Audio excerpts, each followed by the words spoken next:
Yes guys, I'm Si. Welcome to Cardiff City World. Welcome back to the channel, and we're here for another video, and I'm excited about this one, I gotta say. We've had some weird ones recently, like we've been talking about turning down bids and all this stuff. Cardiff City acting like a proper football club is definitely a unique one for me, I gotta say. But I am excited about this one. We've been heavily linked with Ali Al-Hamadi, a centre forward, former Wimbledon striker, currently at Ipswich, worth probably around €1 million according to Transfer Market.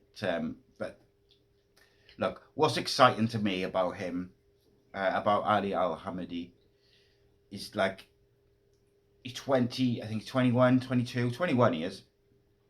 If you look at him physically, you'd think he's a big boy, target man, keep him more, and that's also a lot of the profile and skill set that Cardiff would be looking for, because they were so heavily linked with Kiefer Moore, among others. But like, when you actually watch him and you look at his stats and you look at his abilities and the clips and watch him play fully, like, he's so much more than flick-ons, hold-up play, you know, being a wall for his teammates. Like, he's better than that. He is super effective. He can drop in deep and link up play really well. He's good on the ball. He can, if he can turn and he can face up the defenders, he can run with the ball. I do think there is weaknesses in his game, without a doubt, and I think, like, obviously he's come up through the lower part of the EFL, but he scored goals wherever he's gone. He takes shots, and that's an underrated skill. It sounds stupid, but that's an underrated skill for a forward.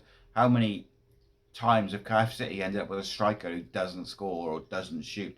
Like, it seems like far too many times, if I'm honest. So I'm genuinely excited by the link. I think he's really good on the ball. I think he can do those things. So like, at the start there, I said, oh, you know, he's much more than flick-ons and hold-up play and this, that and the other.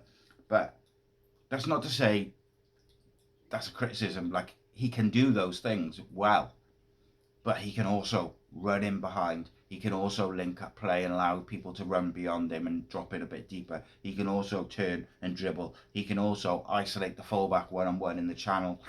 You know, he creates a lot of chances. If we look at like his statistics for his career, like, he's created a good amount of chances considering the amount of games he's played. I thought he did all right for Ipswich last year. He scored a couple of goals, came in a side that was full of attacking talent. You know, he played 42 games at League 2 level, scored 23 goals, 7 assists. Like, that's impressive. And then last year he scored 4 in 14, which is really good. Like, you've signed someone in the sort of January window, a striker, you can get anything from sort of 4 to 10 goals between the end of this January and the end of the season is good. A couple of assists. He can play off the left or the right or as a second striker, but generally centre forward is where it's at. He has played 59 games as a centre forward, scoring 32 goals, which is an insane amount really for that level. And he's also bagged 8 assists while playing as a centre forward. In the wide areas, 11 games off the right, 3 goals, 2 assists. So again, still pretty good, but not as prolific as it can be, you know, as when he plays through the middle.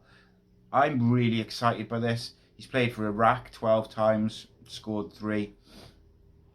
I'm genuinely excited by the prospect of Cardiff City signing Al-Hamadi. I think he can offer a great deal. I think he's the perfect age, the perfect size physically. Like, we do need someone big and strong to play through the middle. But I didn't just want a lump who's going to... I want someone who's going to, for me at least, I would like someone who's going to drop in sometimes and link up the play and allow Colwell or one of the wingers in Willock and people to go beyond. Like, we're signing and being linked with these attacking players like Chris Willock and Casey McAteer, whilst also having Ruben Corwell, Isaac Davis, Kean Ashford, these types of players who like to run beyond, like to link up play. So you need a centre forward who boosts that, who plays to that, who enhances that team. No use playing great, lovely football all the way up the pitch, but then your striker is like a striker who needs it to his chest and head. He can't even give to him on the deck, he's useless. So Al-Hamadi ticks a lot of the boxes. I think, look, he is young. He's played the majority of his football so far at a lower level, but I think he showed enough in the Championship for Ipswich last year to show that he can do it if he's given a regular opportunity. And like, he's not like he's an inexperienced player, because he's played a lot of minutes in League Two. You know, he's played FA Cup football, he's played under-18 Premier League football, he's played in the National League, he's played in League One. So he's been around, you know, FA Cup, EFL, all these things. But the thing which kind of is the final tick, if you like, for me, is that in the Championship last year, in a team that was pushing for promotion, he made 14 appearances for Ipswich and didn't disappoint. They really like him. So whether he'd be available, but it's been a really strong link. It's been a really strong link that he's linked with us. If we can get him, I think it would be a bit of a masterstroke by Bulut. I think it's exactly the type of player that we should be looking to get. So it'll be interesting to see if that does come off. But if you're looking at it from a skill set point of view, and I'm just going to bring up FBref, should have done it before really, but I believe that it's a really good signing. He takes up excellent positions, so his reading of the game is really good. He knows when to drop into the midfield, when to stay hanging on the last one's shoulder.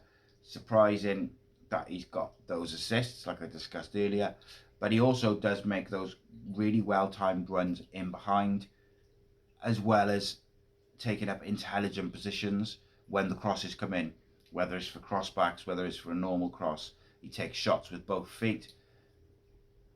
And I think as well, his age and that little bit of rawness to him does make him a little bit unpredictable. So I can get on board with that, to be honest.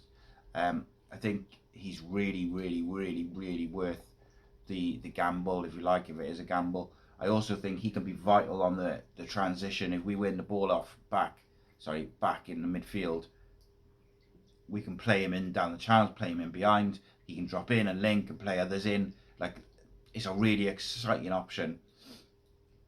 And if you go and look at some of the goals he scored for Wimbledon, some of the goals he scored for Ipswich last season, like, he's very capable of playing a certain way in a passing team, but he's also very capable of scoring goals and doing something a bit out of the blue. And I think sometimes Cardiff, recent years at least, we're missing that bit of flair, that bit of magic, bit of creativity to do something outrageous from out of the blue. And this lad's definitely got that in him. I saw someone say the other day that they didn't think that his style would suit Erol Bulut. I disagree completely. I think if you look at the way that Wimbledon played under Johnny Jackson, I think it was, like, they play a couple of different formations. They play with two strikers. They can play with one striker. They play on the floor a lot. Really intelligent football, but for a lower league side. Ipswich signed him. They play exactly the same. You know, they have a couple of different formations. They have a bit of a hybrid formation, in and out of possession. So he fit into that. Kieran McKenna, one of the most highly rated managers in the country, thought that he suited that and played him. He did well with Connor Chaplin and players like this, like, fitted in well with him. He's more than comfortable playing in the wide areas. He can play through the middle. There is a question mark over him. Of course there is, because the majority of his football's been played at League One, League Two. But I've watched a lot of clips of him now, and I'm very confident that he'll make that step up to the Championship on a regular basis. But I've already seen it with the Championship. I thought he did really well for Ipswich last year. But I think Erol Bulut has shown a bit of a knack with these young players already. If you look at the performances he's getting out of some of the young players already in his time at Cardiff City, I don't think it'll be a surprise if we get Al-Hamadi in, that he goes and gets a real big tune out of him. He's already been linked with a host of bigger clubs for the future.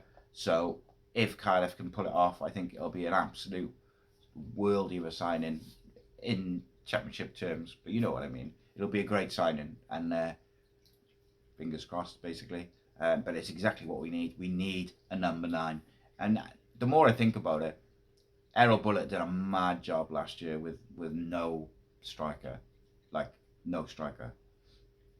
I said in my Mark McGuinness video, which I don't know if that's out yet, but like the other day, like Callum Robinson's still the best finisher in the football club. And if you're giving me the option of our number 9 currently being Callum Robinson, Isaac Davis, Atete, Mate, Isaac Davis and Robinson are the only two who I'm even remotely looking at, because, and I'm not Robinson's biggest fan either, like, but we need a striker, is what I'm saying, big time. I thought Erol Bulut did a tremendous job under some constraints last year. It's been great to see the way the football club has gone about their business early in this window. Callum Chambers, Chris Willock, getting them in, heavily linked with Al-Hamadi, heavily linked with Casey McAteer. If we get in Casey McAteer and Al-Hamadi, maybe even Sami Ento from Brighton, Jesus Christ, are we cooking? Because we've already got some real talented youngsters and creative players.